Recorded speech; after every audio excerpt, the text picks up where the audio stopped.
নমস্কার শ্রোতা বন্ধুরা, আপনারা শুনছেন বৃষ্টি ও গল্প। বৃষ্টি ও গল্পে আজকে আপনাদের জন্য আছে মঞ্জিল সেনের লেখা কে হাসে। সেদিন ছিল কোজাগরী পূর্ণিমা। ঘরে ঘরে লক্ষ্মী পূজা, বারোয়ারি পূজা তো আছেই।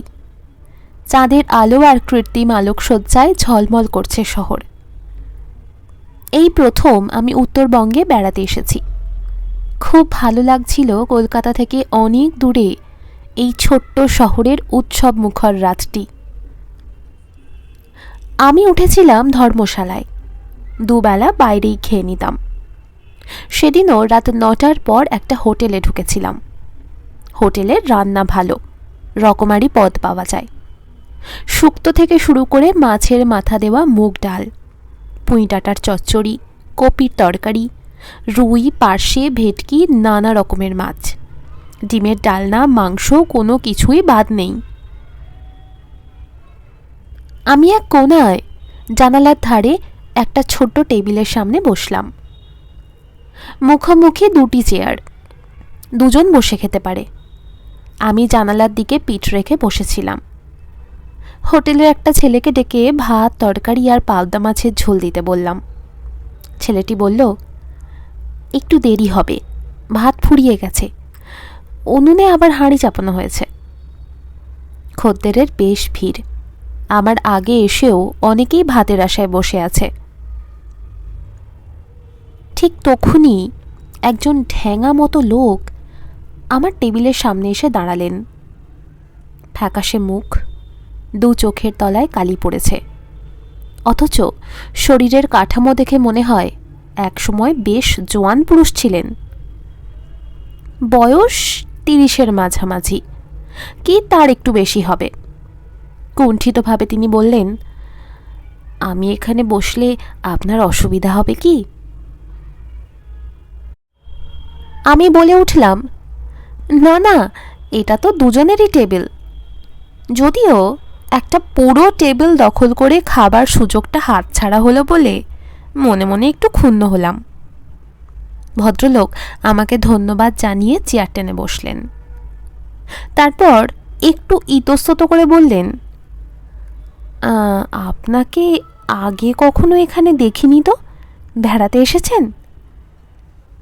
হ্যাঁ, আমি জবাব দিলাম। কলকাতা থেকে? আমি ঘাড় দোলালাম। আমার বাড়িও কলকাতায়। ভদ্রলোক দীর্ঘ নিঃশ্বাস ছেড়ে বললেন, গত 7 বছরে একবারও যাওয়া হয়ে ওঠেনি। কলকাতায় কোথায় বাড়ি আপনার? আমি ভদ্রতার খাতিরে জিজ্ঞেস করলাম। ভবানীপুরে, কালীমোহন ব্যানার্জি লেন, ওই যেখানে ইন্দিরা সিনেমা আছে।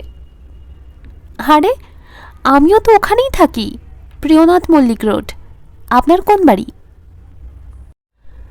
দেশ গাঁয়ের লোকের সঙ্গে বাইরে কোথাও দেখা হলে খুব তাড়াতাড়ি যেন সংকোচ কেটে যায়, ব্যক্তিগত প্রশ্ন এসে পড়ে। আমাদেরও তাই হলো। কথায় কথায় দুজনের পরিচিত কয়েকজনের নামও বেরিয়ে পড়ল। ভদ্রলোকের নাম বিশ্বেশ্বর রায়। আমি জিজ্ঞেস করলাম, আপনি কলকাতা ছেড়েছেন 7 বছর, তাই বললেন না? হ্যাঁ, বিশ্বেশ্বরবাবু জবাব দিলেন। এখানে আছি 2 বছর। তার আগে 1 বছর আমি একটা চা বাগানের ম্যানেজার ছিলাম। সে তো খুব ভালো চাকরি। আমি না বলে পারলাম না। শুনেছি রাজার হালে থাকা যায়। তা সেই চা বাগান কি বন্ধ হয়ে গিয়েছিল? না। বিশ্বেশ্বরবাবু দুপাশে মাথা নাড়লেন। আমিই ছেড়ে দিয়েছি। সে কি, কর্তৃপক্ষের সঙ্গে মনোমালিন্য হয়েছিল বুঝি? তাও না। ভদ্রলোক কয়েক মুহূর্ত চুপ করে রইলেন, তারপর বললেন, আপনাকে সব খুলে বলছি, মানে কাউকে না বললে আমার মন হালকা হবে না। সবাইকে সব কিছু বলা যায় না, কিন্তু আমার মনে হচ্ছে আপনি আর সবার মতো নন, সহানুভূতিশীল মানুষ। বিশেষ করে আপনি আমার পাড়ার লোক। আপনাকে বলতে আমার আপত্তি নেই, অবশ্যই আপনার যদি শুনতে আপত্তি না থাকে। মোটেই না, আমি হেসে বললাম। হাঁড়িতে চাল ফুটছে, ভাত না হওয়া পর্যন্ত গল্প করে কাটানো যাবে। আমি যা বলবো তা কিন্তু একটা ঘটনা, যাকে আপনারা বলেন অলৌকিক, তেমন কিছু। আমি কিছু বলার আগেই একটি ছোকরা এসে ভদ্রলোকের খাবার অর্ডার নিয়ে গেল। তিনি শুধু ভাত আর মাংসের কথা বলে দিলেন। এখান থেকে মাইল 30 দূরে একটা চায়ের বাগানে আমি ম্যানেজারের চাকরি পেয়েছিলাম। ভদ্রলোক শুরু করলেন। আমার স্বাস্থ্য খুব ভালো ছিল, একসময় খুব মারদাঙ্গা করতাম, সাহসের অভাব ছিল না, সেটাই ছিল আমার ফার্স্ট কোয়ালিফিকেশন। চায়ের বাগানে কুলি মজুরদের নিয়ে কাজ, ম্যানেজারকে অনেক রকম সমস্যার মোকাবিলা করতে হয়।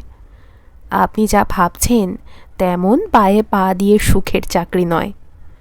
শক্ত মানুষ না হলে টিকতেই পারবেন না। অবশ্যই অন্য যোগ্যতাও যে আমার ছিল না এমন নয়, কৃষি বিজ্ঞানের আমি একজন স্নাতক। আমার বাংলোটা ছিল বেশ বড়, সেখান থেকে মাইল খানিক দূরে কুলি কামিনদের বস্তি। বাড়ির কাজকর্মের জন্য এক পাহাড়ি ছোকরাকে আমি রেখে দিয়েছিলাম। সে জুতো পালিশ থেকে রান্নাবান্না সবই করত, চৌকস ছেলে। আমার বাংলোর কাছাকাছি আর কোনো বাড়ি ছিল না, শুধু একটা পোড়ো বাড়ি ছিল। পোড়ো বাড়ি বলছি এই জন্য যে বাড়িটার চুন পোলস্তারা খসে পড়ে ইঁটগুলো যেন দাঁত বার করা। কার্নিশের এখানে ওখানে বট অসত্যের চারা। বাড়িটা দোতলা, আমার কোয়ার্টারের মতো বাংলো ধাঁচের নয়। দরজা জানলা সব সময় বন্ধ থাকত। বাড়িটাতে যে কেউ বাস করে না তা বলে দিতে হয় না। চারদিকে সবুজ আর সবুজ। কলকাতা থেকে এসে জায়গাটাকে আমার খুব ভালো লেগে গেল। কয়েকটা ঘটনায় আমার শক্তি আর সাহসের পরিচয় পেয়ে কুলি কামিনরা আমাকে বেশ সমীহ করে চলছিল। বেশ ভালোই কাটছিল দিনগুলো। রাত্রে ময়দার রুটি আর হাঁস মুরগি কিংবা হরিণের মাংস খাসা রান্না করত ছেলেটা। প্রায় 1 মাস কেটে গেল। সেদিন ছিল পূর্ণিমার রাত। চা বাগানের আকাশে পূর্ণিমার চাঁদের রূপই আলাদা। বড় বড় আকাশ ছোঁয়া বাড়ি নেই, শুধু বাগান আর বাগান। তাই চাঁদের আলো এমন ছড়িয়ে পড়ে যে তার রূপলি সুধায় মনের মধ্যে একটা মাদকতা সৃষ্টি না হয়ে পারে না।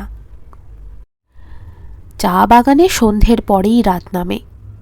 কুলিনদের বস্তিতে বেশি রাত পর্যন্ত হইহুল্লোড় চললেও আমার বাংলোর চৌহত্তির মধ্যে জনমানুষই সাড়া পাওয়া যেত না।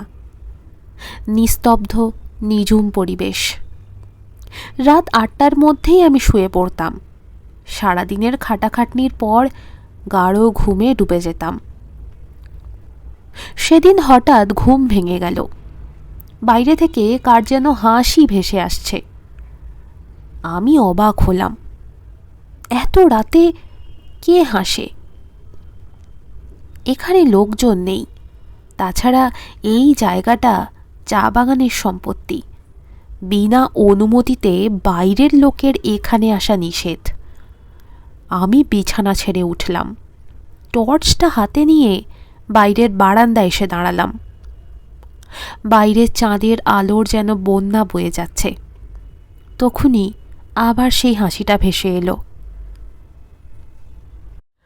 কে কে? আমি বারান্দা থেকে নেমে পড়লাম। চারদিকে খুঁজলাম, কিন্তু কাউকে দেখতে পেলাম না। হাসিটা যেমন হঠাৎ শুরু হয়েছিল তেমনি হঠাৎই বন্ধ হয়ে গেল। আমি চিন্তিত মনে ঘরে ফিরে গেলাম। ঘড়িতে দেখলাম 10:15। পরদিন আমার কাজের ছেলেটাকে জিজ্ঞেস করলাম রাত্রে সে কারোর হাসি শুনেছে কিনা। সে বলল শোনেনি। আমি ভাবলাম কুলি মজুরদের কেউ হয়তো নেশা করে কাছাকাছি কোথাও এসেছিল, তার হাসিই শুনেছি।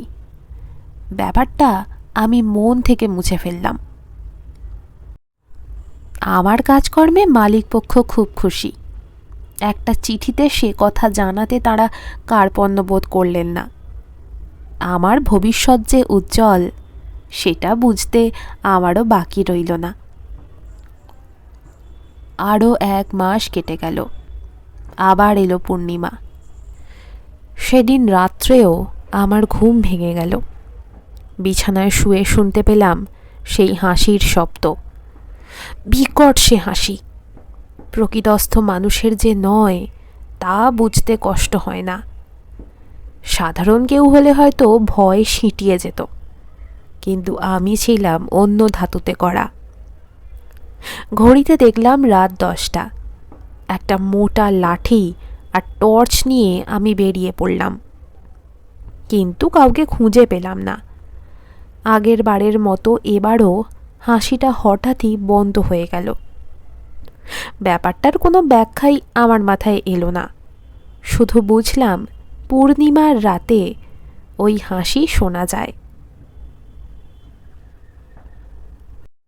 পরদিন ছোকরাকে জিজ্ঞেস করে জানলাম সে কোনো হাসির শব্দ শোনেনি। আমার কথার জবাব দেওয়ার সময় সে অদ্ভুতভাবে আমার মুখের দিকে তাকাচ্ছিল। বুঝতে পারলাম ও মনে করছে আমার মাথায় কিছু গন্ডগোল হয়েছে, তাই ওকে আর ঘাঁটালাম না। পরের পূর্ণিমার রাতেও সেই একই ঘটনা ঘটল। এবার আমি কান চেপে শুয়ে রইলাম। আর কেউ এই বিদঘুটে হাসি শুনতে পায় না কেন তা আমার বোধগম্য হলো না। একবার মনে হলো আমি কি স্নায়বিক পীড়ায় ভুগছি, কিন্তু সে চিন্তা আমি মন থেকে উড়িয়ে দিলাম। পরের পূর্ণিমায় আমি আর শুয়ে থাকতে পারলাম না। হাসির রহস্যটা আমাকে জানতেই হবে, না হলে আমি হয়তো পাগল হয়ে যাব। সেদিন রাতে ইচ্ছে করেই আমি জেগেছিলাম, তাই হাসি শুরু হতে বিছানা ছেড়ে বেরিয়ে পড়লাম। হাসির শব্দটা যেদিক থেকে আসছিল সেদিকে লক্ষ্য করে আমি ছুটলাম। হাসিটা হঠাৎ বন্ধ হয়ে গেল। ততক্ষণে আমি পৌঁছে গেছি সেই পোড়ো বাড়িটার কাছে। এবার বুঝতে পারলাম হাসিটা আসে ওই বাড়ি থেকে, কিন্তু ওটা পরিত্যক্ত। কেউ থাকে বলে শুনিনি, কাউকে চোখেও পড়েনি। তবে কি রাতে দুষ্টু লোকেরা ওখানে এসে জড়ো হয়? চোরাই কারবারিদের একটা গোপন আড্ডা? বাড়ির সব দরজা জানলা বন্ধ। সদর দরজায় বড় একটা তালা। ভেতর থেকে ক্ষীণ আলোর রেখাও চোখে পড়ছে না। আমি কি করব মনস্থির করতে না পেরে ফিরে এলাম। পরদিন অফিসে একজন পুরনো কর্মচারীকে জিজ্ঞেস করলাম ওই বাড়ি সম্বন্ধে কিছু জানেন কিনা। তিনি এক চমকপ্রদ ঘটনা শোনালেন। বছর 40 আগে ওই বাড়িতে 2 ভাই থাকত। তাদের সম্বন্ধে বিশেষ কিছু জানা যায়নি। লোকজনের সঙ্গে মেলামেশাও তারা করত না। ওই বাড়িটা ছিল টি এস্টেটের মালিকানার বাইরে। শোনা যায় ছোট ভাই নাকি ছিল বদ্ধ উন্মাদ। তাকে দোতলার একটা ঘরে শেকল বেঁধে রাখা হতো। তাকে দেখাশোনার জন্য একজন লোক ছিল। সেই উন্মাদ ভাই মাঝে মাঝে হিংস্র হয়ে উঠত। বিশেষ করে পূর্ণিমার রাতে বেড়ে যেত তার পাগলামি। তখন তাকে চাবুক মারতে হতো। চাবুক খেত আর অট্ট হাসি হাসত সেই ভাই। ভয়ঙ্কর ছিল সেই হাসি। ওই ভাইয়ের জন্যই নাকি দাদা লোকালয় ছেড়ে এই নির্জন অঞ্চলে বাসা নিয়েছিল। তারপর একদিন পূর্ণিমার রাত্রে সেই উন্মাদ ভাই তাকে যে দেখাশোনা করত তাকে আক্রমণ করে। সে তখন ঘুমাচ্ছিল। আচমকা আক্রমণে সে প্রথমে কাবু হয়ে পড়েছিল, কিন্তু সেও ছিল খুব বলিষ্ঠ। সেদিন রাত্রে আবার দাদা ওখানে ছিল না, দরকারি কাজে শহরে গিয়েছিল। পাগল সেই লোকটির গলা চেপে ধরেছিল। আত্মরক্ষার জন্য সেও পাগলের গলা চেপে ধরে। পরদিন সকালে দাদা ফিরে এসে দেখে দুজন দুজনের গলা টিপে মাটিতে পড়ে আছে, দুজনেই মৃত। তারপর থেকেই বাড়িটা ওভাবে পড়ে আছে।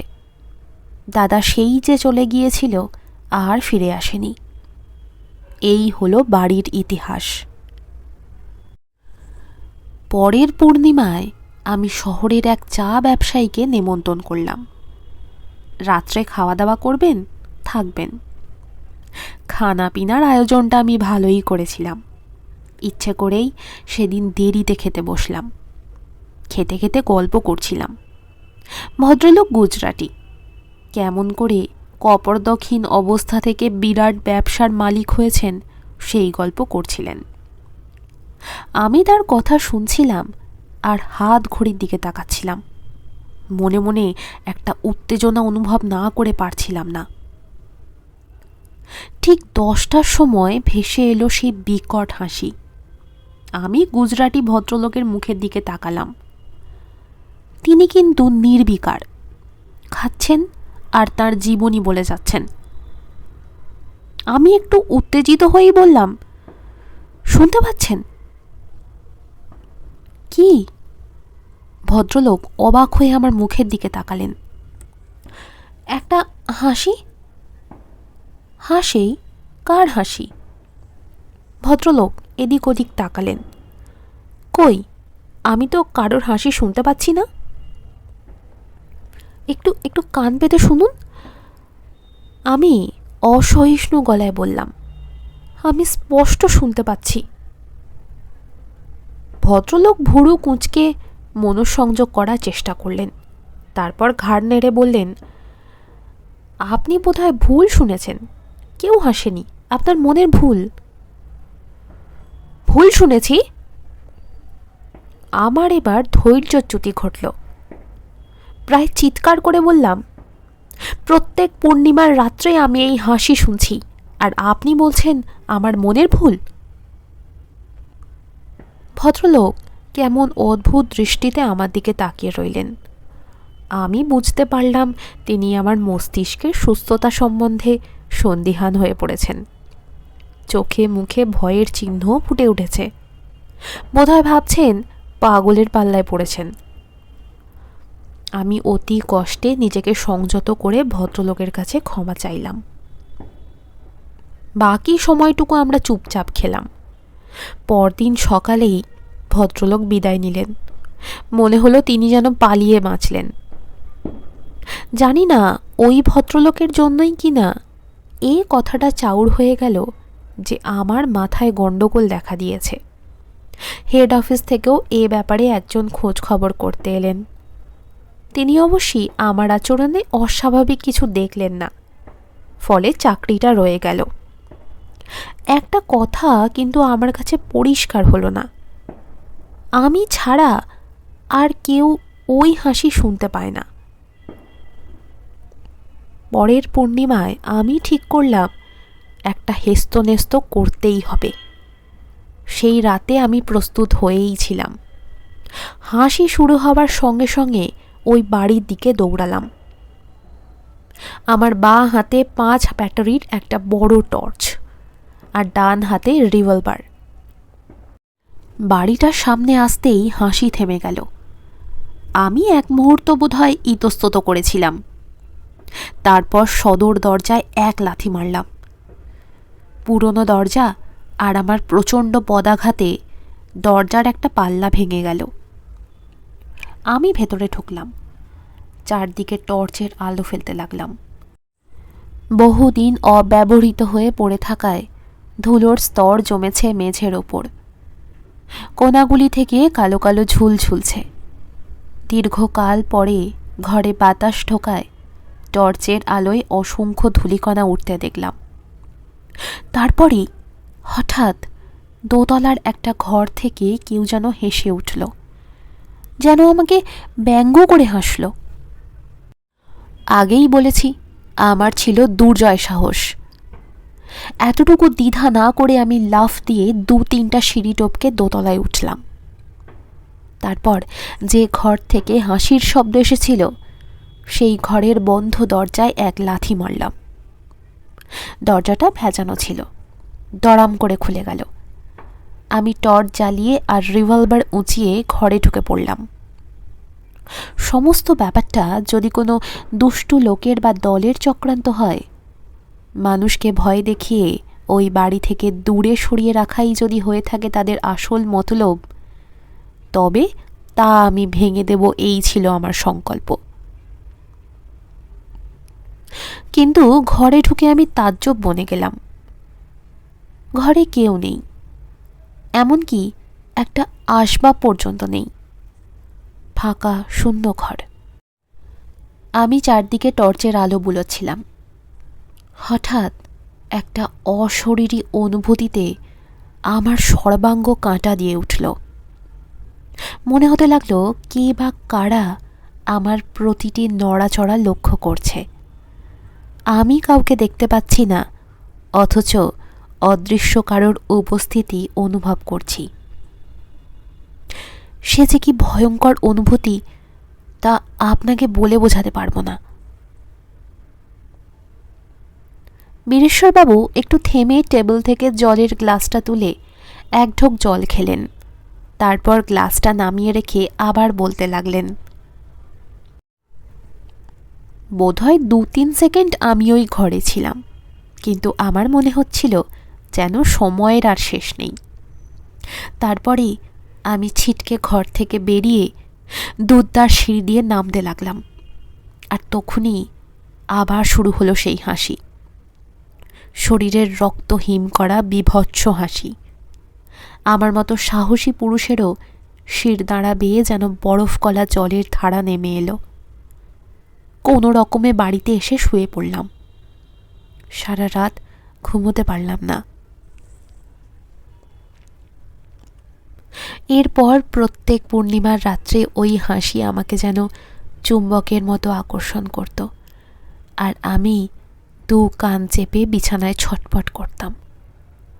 ক্রমে আমার শরীর ভেঙে পড়তে শুরু করলো।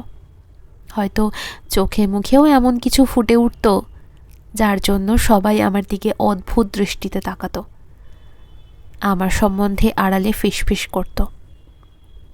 1 বছর কোনো রকমে সেই ভয়াবহ নরক যন্ত্রণা সহ্য করেও আমি টিকেছিলাম, কিন্তু আর পারলাম না। চাকরিতে ইস্তফা দিয়ে এখানে চলে এলাম। একটা চাকরি জুটিয়ে নিলাম, সেই থেকে এখানে আছি।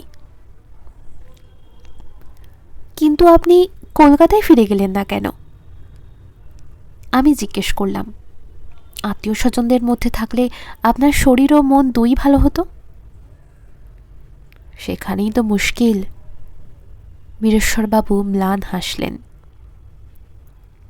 আমার আত্মীয় স্বজনরাও যদি আমাকে পাগল ভাবে, সেটা আমি সইতে পারবো না। কিন্তু তারা কেন ভাববেন? আমি অবাক হয়েই বললাম। আর তো আপনি সেই হাসি শুনতে পান না, ওখান থেকে আপনি চলে এসেছেন। সেটাই তো হচ্ছে কথা, ভদ্রলোক বললেন। এখানে এসেও আমি সেই হাসির হাত থেকে নিস্তার পাইনি। পূর্ণিমার রাত 10টায় এখানে বসেও সে হাসি আমি শুনতে পাই। পৃথিবীর যেখানেই আমি যাই না কেন, ওই হাসি আমাকে মুক্তি দেবে না। সে কি? আমি স্তম্ভিতের মতো বললাম। ভদ্রলোক জানালার দিকে মুখ করে বসেছিলেন। হঠাৎ বলে উঠলেন, ওই দেখুন, পিছনে ফিরে আকাশের দিকে দেখুন। আমি ফিরে দেখলাম, আকাশে ঝলমল করছে রূপলি থালার মতো কোজাগরি পূর্ণিমা চাঁদ। তারপরই ভদ্রলোকের ব্যাকুল কণ্ঠে আমি তার মুখের দিকে ফিরে তাকালাম। তার মুখটা ছাইয়ের মতো সাদা হয়ে গেছে। কোটর থেকে চোখ দুটো যেন ঠিকরে বেরিয়ে আসতে চাইছে। তিনি আর্ত কণ্ঠে বললেন, শুনতে পাচ্ছেন? শুনতে পাচ্ছেন সেই হাসি? তিনি 2 হাত দিয়ে 2 কান চেপে ধরলেন। আমি হাতঘড়ির দিকে তাকিয়ে দেখলাম রাত 10টা। শান্ত হন, আমি বললাম। আমার মনে হয় আপনি কোনো সাইকিয়াট্রিস্টকে দেখালে ভালো হয়ে যাবেন। এটা আপনার মনের রোগে দাঁড়িয়েছে। ভদ্রলোক আমার দিকে অদ্ভুত দৃষ্টিতে তাকালেন, তারপর বললেন, আপনিও বোধহয় আমাকে পাগল ভাবছেন, কিন্তু আমি এই ঘটনার কি ব্যাখ্যা করেছি জানেন? কি? আমি জানতে চাইলাম। বীরেশ্বরবাবুর 2 চোখে ফুটে উঠল কেমন একটা ঘোলাটে দৃষ্টি। তিনি বললেন, ওই ঘটনার সময় আমার জন্মই হয়নি। আমার নিশ্চিত ধারণা আগের জন্মে আমিই ছিলাম সেই পাগল। হোটেলের ছোকরা এসে আমাদের সামনে 2 থালা ভাত নামিয়ে দিয়ে গেল। গরম ভাত, ধোঁয়া উঠছে। শেষ হলো আজকের গল্প পাঠ। আপনাদের কেমন লাগলো কমেন্ট করে জানাতে ভুলবেন না। ভালো লাগলে অবশ্যই আমার চ্যানেলটি সাবস্ক্রাইব করে আমার পাশে থাকবেন। সুস্থ থাকুন, ভালো থাকুন, বেশি বেশি করে বই পড়ুন।